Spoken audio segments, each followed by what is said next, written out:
Hello दोस्तों, कैसे हो आप सभी। उम्मीद करते हैं आप सभी अच्छे होंगे। आज हम आए हैं भोलेनाथ के 12 ज्योतिर्लिंग में से एक ओमकारेश्वर ज्योतिर्लिंग दर्शन के लिए। तो अगर आप सभी ओमकारेश्वर ज्योतिर्लिंग दर्शन करने का प्लान कर रहे हैं और जानना चाहते हैं यहाँ तक आप किन के साधन के जरिए आ सकते हैं, कहाँ पर आप होटल धर्मशाला लेकर रुक सकते हैं, मंदिर में दर्शन करने की क्या टाइमिंग रहेगी, क्या क्या नियम आपको फॉलो करने होंगे और मंदिर में आपको क्या क्या सुविधा देखने को मिलने वाली है, इसके अलावा आप स्पेशल दर्शन की बुकिंग कैसे कर सकते हैं और कितना आपको उसमें खर्च आने वाला है, साथ ही आप आसपास के कौन कौन से मुख्य मंदिरों को आप घूम सकते हैं, सभी मुख्य मंदिरों में घूमने के लिए कितना दिन का समय लगने वाला है, कितनी आपकी इस यात्रा में खर्च आने वाला है, इसके अलावा यहाँ पर प्रसाद और खाने पीने की क्या क्या व्यवस्था है, तो वो सारी जानकारी इस वीडियो के हम लास्ट तक कवर करने वाले हैं। तो वीडियो पूरा जरूर देखें। तो ओमकारेश्वर ज्योतिर्लिंग मंदिर मध्य प्रदेश के इंदौर शहर से लगभग 80 किलोमीटर दूर मां नर्मदा नदी के पवित्र तट पर स्थित है और ये जगह खंडवा जिले के अंदर आती है। तो बात करी जाए मंदिर दर्शन करने के लिए आप यहाँ तक जो है किन किन साधन के जरिए आप डायरेक्ट आ सकते हैं, तो यहाँ पर आने के लिए डायरेक्ट कोई भी ट्रेन या फ्लाइट की सुविधा मौजूद नहीं है।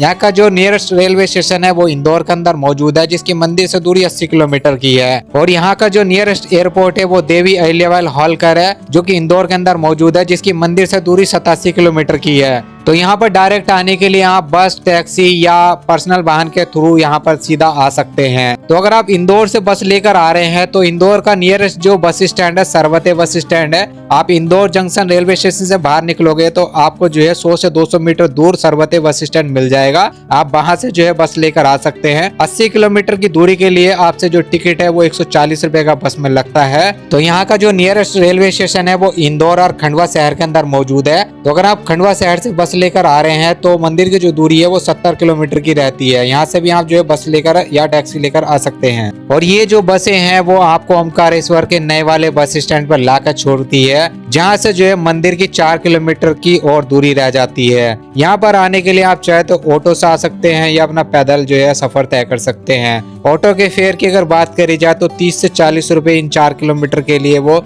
चार्ज करते हैं। ऑटो वाले आपको जहां पर लाकर छोड़ते हैं यहाँ से भी जो मंदिर की दूरी है 500 मीटर की रह जाती है। यहाँ के लिए आपको कोई भी रिक्शा वगैरह नहीं मिलेगी। यहाँ पर आपको जो एक ब्रिज क्रॉस करना पड़ेगा नर्मदा नदी का, और उसके लिए आप पैदल ही सीधा जो है मंदिर के लिए जा सकते हो। तो अब बात करी जाए मंदिर में पहुंचने के बाद आप कहाँ पर जो है होटल धर्मशाला लेकर रुक सकते हैं। तो मंदिर परिसर के आधा किलोमीटर एरिया के अंदर आपको काफी सारे होटल और धर्मशाला की जो सुविधा है वो मिल जाती है। इसके अलावा बस स्टैंड पे भी कुछ गेस्ट हाउस बने हुए हैं, तो आप चाहे तो वहाँ पर भी रूम ले सकते हैं। या आप जब बस स्टैंड से मंदिर की तरफ आते हैं मार्केट वाले रास्ते में, वहाँ पर भी आपको काफी सारे होटल और धर्मशाला की जो सुविधा है वो मिल जाती है। यहाँ पर अगर नॉर्मल धर्मशाला की बात करी जाए तो 300 से लेकर 600 रुपए के बीच में जो रूम है वो आपको मिल जाता है। इसके अलावा अगर आपको गेस्ट हाउस में रूम चाहिए तो वहाँ पर आपको 500 से 700 रुपए में रूम मिल जाता है। अगर आपको होटल के अंदर रूम चाहिए तो 800 से 1000 के बीच की जो रूम की स्टार्टिंग है वो हो जाती है। इसके अलावा यहाँ पर जो है श्री गजानन महाराज संस्थान के नाम से एक जगह है जहाँ पर आप डॉर्मेट्री बेड की सुविधा ले सकते हैं। यहाँ पर आपको 200 से 300 रुपए जो डॉर्मेट्री बेड है वो मिल जाते हैं।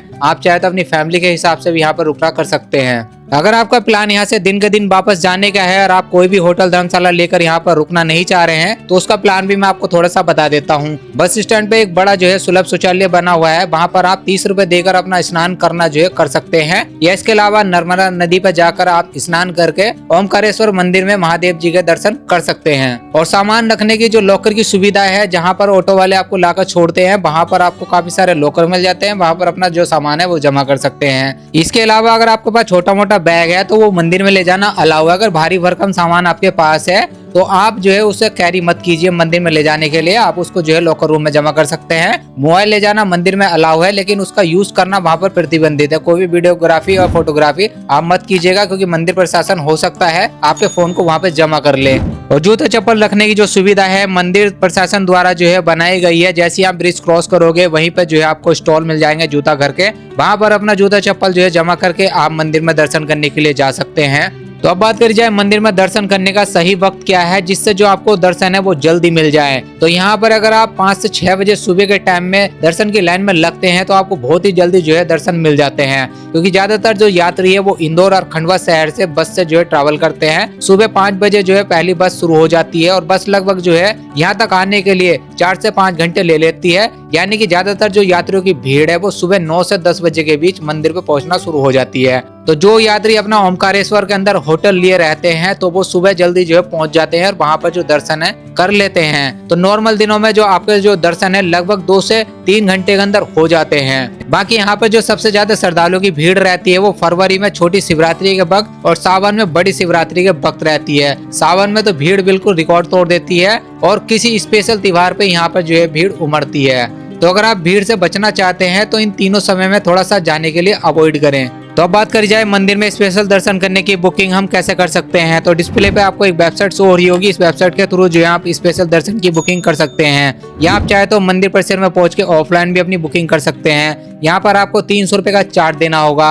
अगर आप घर के लिए लड्डू प्रसाद लेके जाना चाहते हैं तो लड्डू प्रसाद का जो काउंटर है वो मंदिर के अंदर ही बना हुआ है। यहाँ पर कम से कम आपको 50 रुपए का जो लड्डू प्रसाद है वो मिलता है। 50 रुपए वाले में आपको जो है 4 लड्डू मिलते हैं। तो आप चाहे तो घर के लिए लड्डू प्रसाद भी लेकर जा सकते हैं। जब आप ओमकारेश्वर महादेव ज्योतिर्लिंग के दर्शन कर लेते हैं तो आप आ जाइए ममलेश्वर महादेव ज्योतिर्लिंग दर्शन करने के लिए। ये मंदिर जो है नर्मदा नदी के दूसरे तट पर स्थित है। ऐसा माना जाता है कि ओमकारेश्वर महादेव जी के दर्शन करने के बाद ममलेश्वर महादेव जी के दर्शन करना जरूरी रहता है, तभी जो है ये यात्रा संपूर्ण मानी जाती है। यहाँ पर आने के लिए जो है आप ब्रिज के थ्रू आ सकते हैं। 2 ब्रिज यहाँ पर बने हुए, एक राम सेतु झूला ब्रिज और दूसरा पक्का पुल के थ्रू आप आ सकते हैं। या आप चाहे तो नाव के जरिए आप नीचे से नदी से होकर आ सकते हैं। नाव वाले आपसे जो है एक तट से दूसरे तट पे जाने के लिए 50 रुपए चार्ज करते हैं। तो आप चाहे तो ब्रिज के थ्रू आप मंदिर में पहुंच सकते हैं या नाव के जरिए, और फिर आप जो है ममलेश्वर महादेव जी के दर्शन कर सकते हैं। यहाँ पर भी आपको नॉर्मल दिनों में लगभग 1 से 2 घंटे के अंदर जो दर्शन है वो मिल जाते हैं। जब आप ओमकारेश्वर ममलेश्वर महादेव जी के दर्शन कर लेते हैं तो इसके बाद आप कौन कौन सी जगहों पे घूमने के लिए जा सकते हैं। तो दोस्तों यहाँ पर जो है सबसे ज्यादा बोट राइडिंग पॉपुलर है। देख सकते हैं नर्मदा नदी के अंदर काफी सारी बोट चल रही है। काफी सारे यात्री जो है इस बोट राइडिंग का आनंद लेते हैं। ये बोट वाले आपको जो है डैम तक लेके जाते हैं। पर व्यक्ति जो है यहाँ पर 100 से 150 रुपए चार्ज करते हैं। और नदी किनारे काफी सारे मंदिर पड़ते हैं जिनका वो आपको महत्व और इतिहास बताते हुए चलते हैं। तो आप चाहे तो एक बोट राइडिंग लेकर जो है नर्मदा नदी के अंदर जो है घूमने के लिए जा सकते हैं।